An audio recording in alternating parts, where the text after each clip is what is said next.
Jésus est à Jérusalem pour la dernière fois, pour sa dernière Pâque, cette grande fête qui commémore la sortie d'Égypte du peuple d'Israël.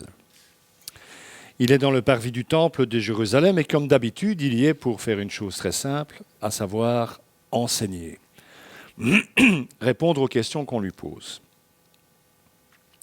Il a d'ailleurs jusqu'ici répondu à bien des questions posées par, la plupart du temps, ses adversaires, ceux et celles qui voulaient le prendre en défaut. Mais à présent, c'est lui qui va prendre la main, l'initiative, si je puis dire. Et il va le faire en posant lui aussi une simple question à ceux qui l'interrogent. La plus importante qui soit, la seule qui soit en fait, car elle est au centre de son ministère, de son appel, de son enseignement, de la raison pour laquelle il est venu en ce monde. En définitive, cette question est au centre de toutes les discussions que Jésus a eues pendant 3 ans avec ceux et celles qu'il a croisés. Tout tourne autour de la fameuse question que Jésus va maintenant poser. Jésus continue à enseigner dans le temple et il dit comment les spécialistes de la loi, donc ceux qui enseignaient à nos amis juifs la loi de Moïse, peuvent-ils dire que le Messie, celui qui doit venir pour installer le royaume de Dieu sur la terre, comment peuvent-ils dire que le Messie est le fils de David, donc du roi, du grand roi David ? David lui-même, animé par l'Esprit Saint, a dit « Le Seigneur a dit à mon Seigneur, assieds-toi à ma droite jusqu'à ce que j'ai fait de tes ennemis ton marchepied. » David lui-même l'appelle Seigneur, ce quelqu'un. Comment peut-il donc être son fils ? Et une grande foule l'écoutait avec plaisir. Vous êtes content d'être venu là, non ? C'est compliqué, hein ? Mais parce que Dieu vous aime très fort, il a donné des cinglés dans mon genre, en fait, pour se triturer les méninges. La question fondamentale à laquelle je viens de faire allusion, la plus importante de toutes, celle que se posaient au sujet de Jésus ses contemporains et que se posent encore toutes les personnes qui peuplent cette planète, est donc celle-ci. Qui est vraiment Jésus ? Et de qui est-il le Fils ? Et pour répondre à cette question, on vient de le voir, Jésus cite le verset 1 du psaume 110, qui est un des nombreux psaumes dits messianiques. Alors ce sont des psaumes, des poèmes, des prières qui ont été écrits par des hommes comme vous et moi. Mais il n'empêche que certains d'entre eux sortent de cette dimension purement humaine pour atteindre d'autres niveaux, à savoir un niveau plus spirituel. Un niveau où on parle de celui qui doit venir, de ce fameux Messie. De toute évidence, quand on lit les évangiles, on prend conscience que les autorités politiques et religieuses juives ne reconnaissaient pas Jésus comme ce fameux Messie qui devait venir et n'attendaient pas non plus un Messie autre que simplement humain. Pour eux, c'était un homme qui allait venir, un être humain comme vous et moi, qui allait venir, un descendant du roi David dans la lignée royale d'Israël, et qui allait instaurer un royaume, qui aurait comme conséquence directe pour les Juifs de l'époque du 1er siècle, qu'ils allaient débarrasser de l'occupation romaine, de l'Empire romain, et qu'Israël allait prendre la place prépondérante dans le monde. On comprend pourquoi les Juifs religieux de l'époque attendaient ce royaume-là. Ils l'attendent encore aujourd'hui. Pour eux, le Messie n'est toujours pas venu. Cette parole du psaume 110, en fait, interroge l'identité réelle du Messie. Est-ce qu'il va être uniquement un homme ? D'après ce que David dit dans ce psaume, il y a peu de chances qu'il ne soit qu'un homme. Ce que Jésus leur dit à ces autorités romaines, à ces autorités juives de l'époque, c'est de donner en fait une chance supplémentaire pour ces enseignants de la loi de Moïse, pour les chefs religieux de l'époque de Jésus, leur donner une dernière chance, si je peux dire ça comme ça, de reconnaître celui qui était devant eux. Les enseignants de la loi de Moïse avaient toujours enseigné que le Messie descendrait de la lignée du roi David, parce que c'est bibliquement licite, c'est ce qu'enseigne l'Ancien Testament, les livres prophétiques entre autres. Mais bien que vraie, cette affirmation ne correspondait cependant pas à toute la vérité concernant le Messie. C'est pourquoi Jésus va soumettre un problème de taille à ceux qui étaient rassemblés autour de lui dans le parvis du temple. En effet, dans le psaume 110, on l'a lu, le roi David parle du Messie à venir comme de son Seigneur. Il est roi, et pourtant il dit « Celui qui va sortir de ma descendance est mon Seigneur, donc celui devant lequel, moi, le roi David, je dois m'agenouiller. » C'est ça que dit David. Et c'est la raison pour laquelle Jésus dit « Mais comment peut-il dire qu'il est? Comment peut-il venir de sa descendance alors qu'il est roi et dire en même temps, ce roi-là, qui est ma descendance, je dois m'agenouiller devant lui. » Mes amis, devant qui un roi peut-il s'agenouiller? Comment le Messie pouvait-il être à la fois le fils du roi David, son descendant et en même temps son Seigneur? Il y a une contradiction dans les termes, en fait. On résout cela simplement en s'ouvrant à ce que ce psaume enseigne. En tant que fils descendant de David, le Messie allait être un homme de sa lignée. En tant que Seigneur de David, il allait forcément être plus qu'un homme. Il allait être Dieu également. Il faut aussi relever que Jésus dit explicitement que c'est animé par l'Esprit Saint que David a dit ces choses. Il ne sort pas de ça de lui-même. C'est l'Esprit de Dieu qui l'a conduit à dire cette parole, à écrire cette parole. Ce n'est donc pas simplement uniquement une parole sortie de la réflexion du roi David, mais aussi et surtout une parole dite sous la direction de l'Esprit de Dieu. Ce qui ne laisse, et c'est pour ça que Jésus appuie ça, ce qui ne laisse en fait plus aucune place pour la discussion. Soit on reçoit cette parole pour ce qu'elle est, soit on ne la reçoit pas.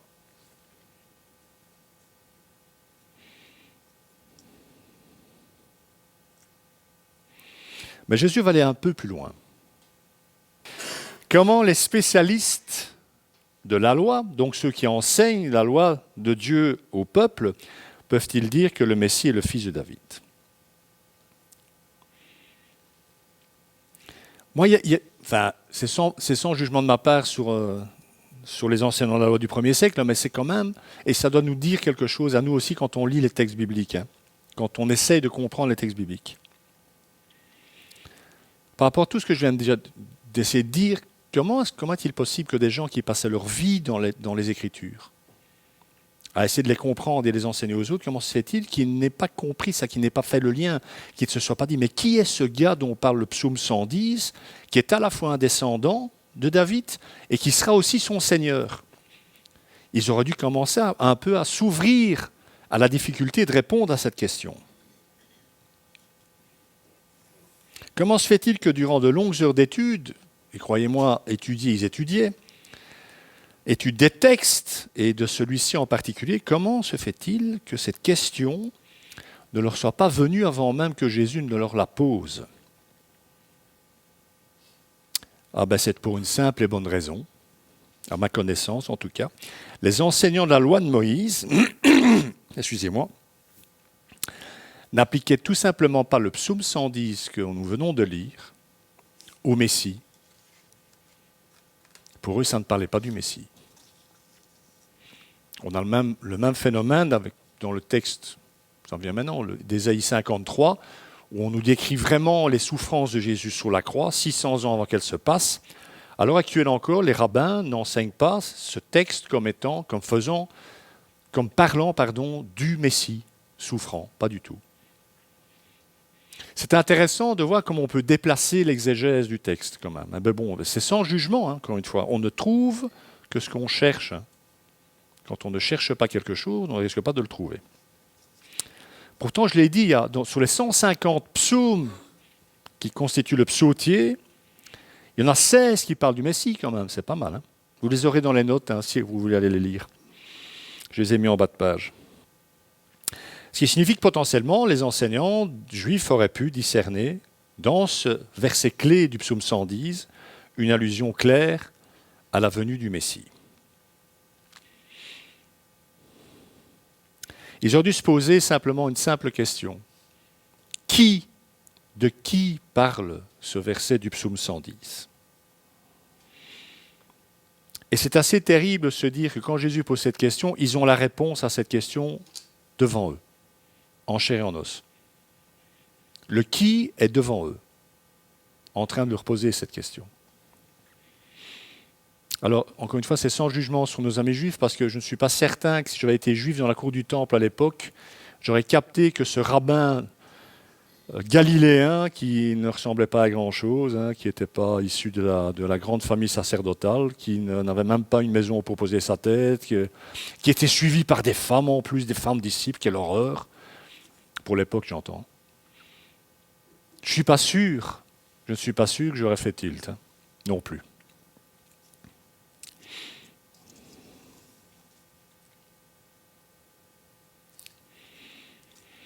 Maintenant, d'un autre côté, imaginons un instant que les autorités religieuses juives de l'époque le reconnaissent comme Messie. Il se passe quoi ? D'ailleurs, dans l'Évangile, à certains moments, la foule veut faire de lui le roi. Et Jésus, il se tire. Il parvient toujours à s'échapper. Qu'est-ce qui se serait passé ? Ils auraient essayé d'en faire un roi tout de suite terrestre qui aurait dû chasser l'occupant romain. C'est ce que les Juifs attendaient. Mais ce n'est pas pour ça que Jésus était venu. Il était venu pour donner sa vie pour chacun d'entre nous, les Juifs et les non-Juifs, chaque homme, chaque femme de cette planète. Ils ne pouvaient donc pas quelque part reconnaître encore leur Messie, parce que le salut du monde était à ce prix. Il fallait que Jésus devienne par son sacrifice d'amour et sa mort, le Christ justement, Christ qui veut dire Messie en grec, celui qui a reçu l'onction, la triple onction, prophète, grand prêtre et roi, les trois. Un Messie qui devait souffrir et mourir pour le péché du monde. C'est ce que Jean le Baptiste, le dernier prophète, dira en voyant Jésus arriver près des eaux du Jourdain. Voici l'agneau de Dieu qui ôte le péché du monde. Mes amis, aucun juif de l'époque de Jésus n'attendait un agneau. Ils attendaient tous un lion. Parce qu'il était descendant de la tribu de Juda. Et toutes les tribus d'Israël avaient un emblème. Et l'emblème de la tribu royale, c'était un lion. Alors quand vous attendez un lion et que vous voyez un agneau arriver, vous dites, mais il y a une erreur de casting. C'est pas le bon. Surveillez un agneau, vous. Si un leader se levait, vous mettriez à la suite d'un agneau ? Moi pas. Il faudrait que ce soit un lion et avec une... Enfin, soit, je ne vais pas rentrer dans les détails, mais il faudrait que ce soit un gros lion quand même, déjà. Donc sa véritable mission devait donc rester cachée pour un temps à la multitude qui voulait faire de lui un Messie triomphant, un Messie tout de suite. Parce que forcément, s'il était passé par là, il ne serait pas monté sur la croix. Être triomphant et se faire reconnaître par le luxe, la splendeur, le pouvoir de l'époque. Donc sortir du rôle de serviteur souffrant, ça a été la grande tentation de Jésus tout au long de sa vie. On l'a lu en introduction, la tentation au désert, c'est déjà ça. Faire sortir le Messie de sa mission de serviteur souffrant devant mourir pour le péché des hommes. C'était ça la tentation, devenir un Messie sans souffrance, sans offrir sa vie. Rappelez-vous, quand il est crucifié sur la croix, il y a encore une tentation qui arrive. Si tu es le Fils de Dieu, si tu es le Messie annoncé, descends de la croix et montre-nous qui tu es. C'est encore une tentation de sortir de son rôle.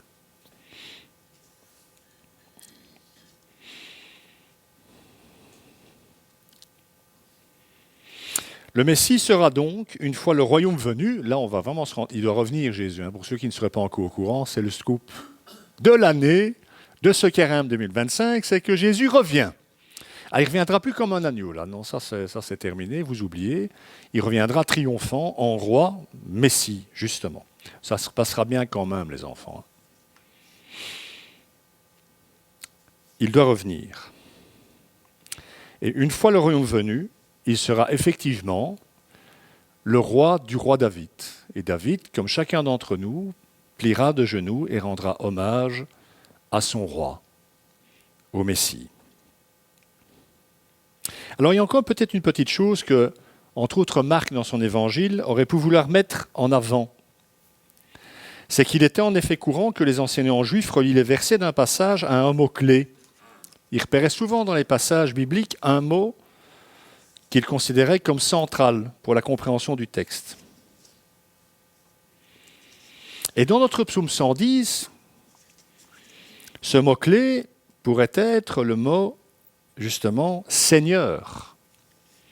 Kurios en grec, Yahvé dans le texte hébraïque, ou Adonai, puisque les Juifs ne pouvaient pas prononcer le mot Yahvé, il était trop saint, il le remplaçait donc par ce vocable Seigneur. Il ne disait pas Yahvé, il disait Adonai.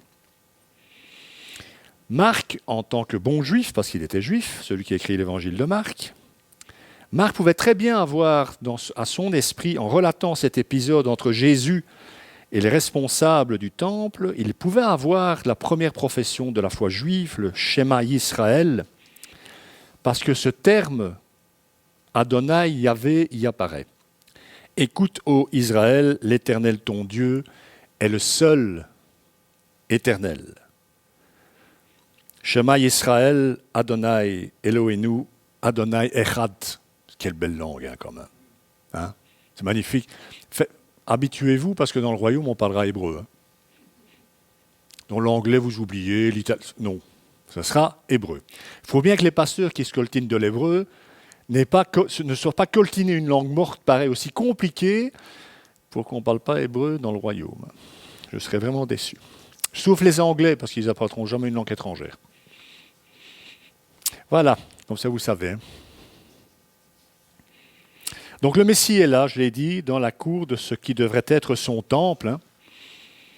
Et dans 3 jours, il sera crucifié pour nous. Alors, pour ceux qui sont chrétiens depuis longtemps, vous savez tous ça, plus ou moins, ce que je viens de raconter, normalement. Et c'est une telle évidence, oui, il va mourir sur la croix, il va ressusciter, il va remonter à la droite de Dieu, et puis on attend son retour, et youpi, et ça va être super. On ne se rend pas compte à quoi a tenu le fait que Jésus arrive sur cette croix. Ne croyez surtout pas que l'ennemi de nos âmes s'est endormi pendant tout ce temps-là. Il a vraiment fait le maximum pour que l'avènement du Messie ne se passe pas, n'arrive pas. Rappelez-vous, dès l'annonce de la première promesse messianique qu'on trouve en Genèse 3,15, la première promesse que le Messie vient, elle est dans le livre de la Genèse. Le diable a tout fait pour que le descendant de la lignée royale de David, le fameux Messie, ne voit pas le jour, physiquement parlant, humainement parlant. Il a d'abord multiplié les intrigues. J'en cite quelques-unes. Rappelez-vous, je parlais du roi David. David, rappelez son adultère avec Bathsheba. Il est roi, il est celui qui rend la justice au nom de Dieu, donc qui applique la loi de Moïse lors de ses jugements. Et il couche avec une femme qui n'est pas la sienne. C'est pas terrible, mais il ne va pas s'arrêter là. Comme elle tombe enceinte, ça c'est pas prévu, qu'est-ce qu'il fait ? Il fait revenir le mari de Bathsheba du front, parce qu'ils sont en guerre. Il tente de le pousser à avoir des rapports sexuels avec sa femme. Va passer la nuit avec ta femme, comme ça. Uri, donc le mari de Bathsheba, pourra endosser la paternité de l'enfant à naître. Mais Uri est un homme tellement droit, alors qu'il n'est pas juif. Il est un homme tellement droit qu'il dit « Mon Seigneur, il est hors de question que pendant que mes frères soldats sont en train de mourir pour toi, moi je vais aller coucher avec ma femme, donc je vais monter la guerre devant ta porte. » Merde. Alors qu'est-ce qu'il fait ? Il convoque son général en chef, il dit « Uri, le mari de Bathsheba, tu vas l'envoyer au front en première ligne. » Pourquoi ? Parce qu'il est sûr qu'il va mourir, et il meurt au combat. Et David reprend sa vie, et il continue à coucher avec Bathsheba. Vous connaissez l'histoire jusqu'au moment où Dieu va dire au prophète Nathan, qui est... C'est Nathan, Chou, c'est pas Samuel, c'est Nathan. Oui, parce que je confonds parfois cette période-là. Oui, même moi je confonds. Il va donc dire à son prophète, David a fait ça, va le lui dire. Donc il va, et là David va faire tilt, et il va s'humilier devant Dieu, demander pardon, etc. Pourquoi je vous raconte tout ça? Parce que pour le même prix, mes amis, Dieu destitue David. Il l'avait fait avec le roi précédent. Il avait dit à Saül, tu n'auras plus la couronne d'Israël, tu as été désobéissant. David aussi. Il se passe quoi si Dieu dit à David, c'est terminé, tu n'auras plus la couronne? Potentiellement, la tribu de Juda est destituée de la couronne royale et le Messie ne vient pas. Ça, c'est une parmi d'autres. Hein. C'était pour vous rafraîchir la mémoire. Puis rappelez-vous, à la mort de Salomon, son fils Roboam monte sur le trône, il y a une question de taxes, il n'est pourtant pas belge, hein, mais il y a une question d'impôts et de taxes, et les tribus d'Israël, ils en ont ras-le-bol d'être taxés. Quoi. Donc ils disent au nouveau roi, essaye d'alléger la pression fiscale, et là le nouveau roi dit, non, je ne vais pas l'alléger, je vais les augmenter, les impôts. Du coup, qu'est-ce qui se passe? Il y a 10 tribus qui disent, le royaume du Nord, Israël a tes tentes, hein, le royaume du Sud, on s'en fout, tu n'es plus notre roi, et ils vont constituer le royaume du Nord. Alors que les 2 tribus restantes, dont la tribu du royal, va rester à Jérusalem et constituer le royaume du Sud.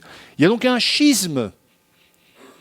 Mais on est reparti, ce schisme, on risque beaucoup avec ce schisme. Et on va se rendre compte. Rappelez-vous, ça c'est la pire période. Hein. On est passé très très proche de la catastrophe. On va faire un peu d'histoire. J'espère que je ne vous embête pas. De toute façon, hein, si je vous embête, vous n'oserez pas partir. C'est super. Hein. Encore hier à A16, je dis la terreur, ça, comment tu fais? La terreur. Il faut terroriser les gens, ça fonctionne. Rappelez-vous, Joram, quand tu sais Joram, hein? Olivier Joram, t'as un pote, hein? Oui, bah oui. Donc Joram, qui est le fils du roi Josaphat, ils ont des noms vraiment à gauche et de droite, hein, mais bon, est roi de Juda, il monte sur le trône à la mort de son père. Jusque-là, c'est normal. Donc on est dans la lignée royale, hein, qui doit donner Jésus. Et une fois que son pouvoir est bien en place, hein, il fait exécuter tous ses frères. Il les fait tous assassiner. C'est dans la Bible tout ça, hein, j'invente rien évidemment. Et là, il épouse Athalie, la fille d'Akab, qui est le roi du royaume du Nord. On vous se rappelez Akab, hein, celui c'est vraiment une catastrophe. Et alors, pire qu'Akab, c'est sa femme, Jézabel. N'appelez jamais votre fille Jézabel, s'il vous plaît. Joram va subir lui aussi l'influence néfaste de sa femme, influence qui va bien entendu l'entraîner dans des dérives idolâtres. Ils vont se détourner du Dieu d'Israël pour aller se mettre à genoux devant des statues. À la mort de Joram, c'est son plus jeune fils Acharia qui monte sur le trône. Tous les autres fils plus âgés y ont été tués lors de la mise à sac du palais royal de Jérusalem par des tribus arabes qui ont fait une incursion, ils ont tué tout le monde et puis ils sont retournés chez eux. Achazia va lui aussi suivre les conseils d'Athalie, sa mère, et pousser encore un peu plus le royaume de Juda dans l'idolâtrie. Alors vous savez sans doute, hein, peut-être ou pas, moi, je vous le dis, ce fameux Achazia qui a eu une catastrophe, il va être assassiné lui-même par des mains d'un certain Jéhu, hein, selon ce qu'avait annoncé l'Éternel à travers une prophétie. Il va donc assassiner Achazia et tous ses enfants et tous ses frères. Et en apprenant la mort de son fils, de ses petits-enfants donc, la fameuse Athalie décide d'exterminer toute la lignée royale de Juda. Tous les héritiers du trône, elle va tous les liquider. Et elle va ensuite régner seule pendant 6 ans sur Juda et Jérusalem. Et on va prendre ce texte quand même, hein, comme ça vous allez un peu situer la catastrophe hein, qui est en train de se passer. On est passé à ça vraiment de la catastrophe intégrale. Quand Athalie, la mère d'Achazia, vit que son fils était mort, elle se leva et fit disparaître toute la descendance royale de la communauté de Juda. Cependant, Jochabet, la fille du roi, prit Joas, le fils d'Achazia, et l'enleva du groupe de fils du roi quand on les fit mourir. Donc elle le sauve, celui-là. Elle le mit avec sa nourrice dans une chambre à coucher du temple, parce que le temple de Jérusalem était composé de beaucoup de pièces annexes. Josheba, fille du roi Joam, femme du prêtre Yehoada et sœur d'Achazia, vous vous rendez compte, pour pas plus personne fait de théologie, non mais vraiment. Vous voulez tester des appels pastoraux, commencez par là, tu me dis tous les noms, suivant, c'est pas bon. Donc il est 6 ans caché avec eux, donc le petit hein, dans la maison de Dieu, dans le temple, tandis qu'Athalie régnait sur le pays, je m'en sors absolument plus. Voilà. Alors malgré ma diction défaillante, je suppose que vous avez bien compris ce qui est en jeu ici.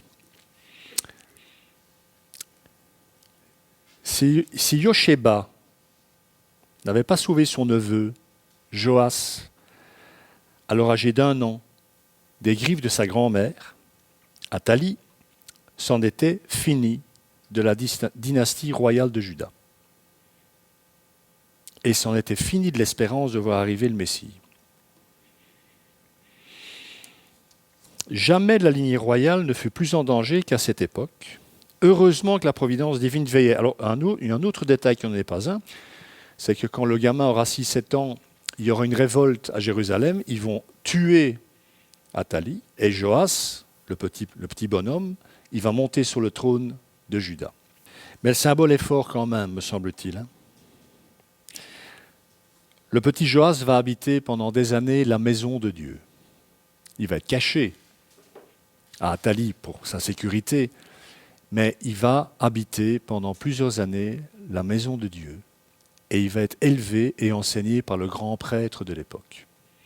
Toujours en cachette, mais comme éducation, c'est pas mal quand même.